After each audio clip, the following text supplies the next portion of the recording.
के व्रत बर भारी गे बहिना करबै कोना उपवास। जितिया के व्रत बर भारी गे बहिना करबै कोना उपवास। कोना का करबै गे कोना का करबै, कोना का करबै गे कोना का करबै। जितिया के व्रत बर भारी गे बहिना करबै कोना उपवास।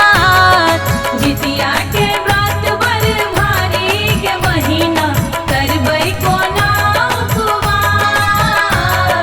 जितिया के व्रत बर भारी गे बहिना करबै कोना उपवास।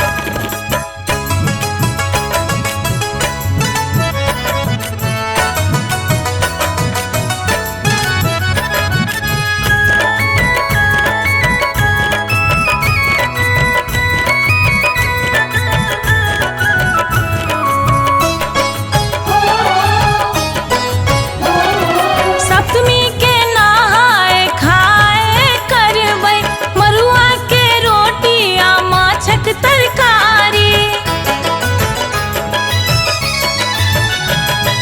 सप्तमी के नहाए खाए करबै मरुआ के रोटी आ माछक तरकारी। भोर हरबा ओठगन करबै गे बहिना करबै हम कोना उपवास। जितिया के व्रत बर भारी गे बहिना करबै कोना उपवास। जितिया के व्रत बर भारी गे बहिना करबै कोना उपवास।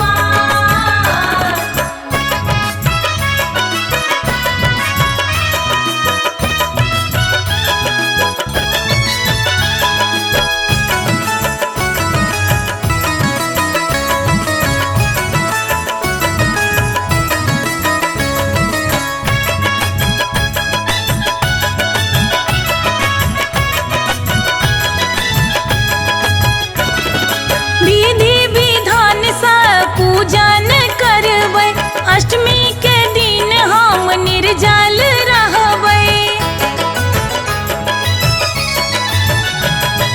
विधि विधान सा पूजन करबै अष्टमी के दिन हम निर्जल रहबै। नौमी के करबै हम पारन गे बहिना करबै कोना उपवास।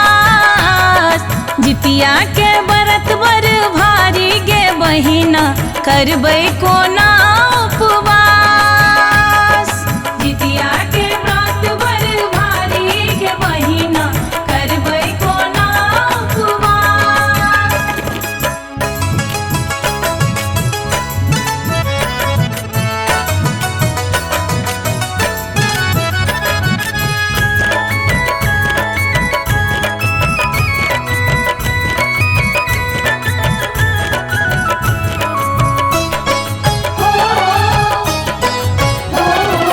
झिमनी के पात पर तेल खैर रखबै खीरा कुरी के प्रसादी चढ़ेबै।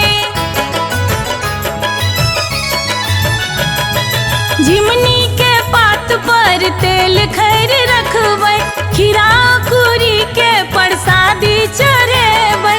सुमिरब सब परिवार गे बहिना करबै कोना उपवास। जितिया के व्रत बर भारी गे बहिना करबै कोना उपवास।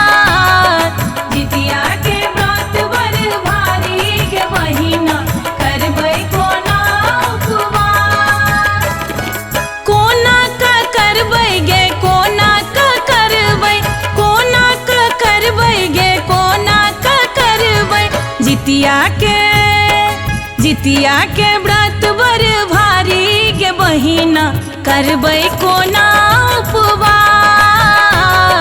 जितिया के व्रत बर भारी गे बहिना करबै कोना उपवास। जितिया के व्रत बर भारी